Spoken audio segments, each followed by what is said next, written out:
पिंडी घेप से अफसोसनाक खबर शामिल करेंगे, जहां इफ्तार पार्टी के दौरान गैस लीकेज से होने वाले होलनाक धमाके ने 4 घरों के चिराग गुल कर दिए।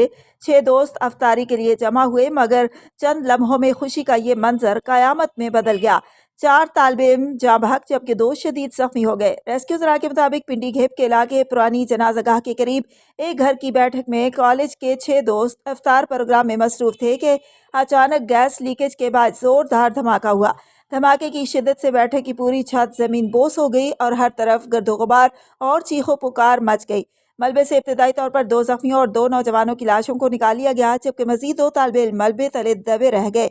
इत्तला मिलते ही असिस्टेंट कमिश्नर हाफिज मोहम्मद जुनैर यूनस अपनी इंतजामी टीम के हमरा मौका पर पहुंचे, जबकि रेस्क्यू 1122 और बल्दिया के अमले ने फौरी तौर पर इमदादी कार्रवाइयां शुरू कर दी। 4 घंटे तक जारी रहने वाले इंतहाई मुश्किल ऑपरेशन में हैवी मशीनरी की मदद से मलबा हटाया गया और बिलाखिर मजीद 2 तालिबे इल्मों की लाशें निकाल ली गईं।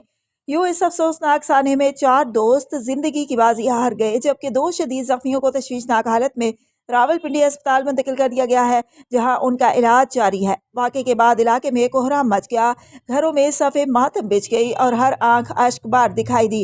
इंतजामिया ने वाक़े की तहकीकात शुरू कर दी हैं, जबकि इब्तदाई तौर पर धमाके की वजह गैस लीकेज बताई जा रही है।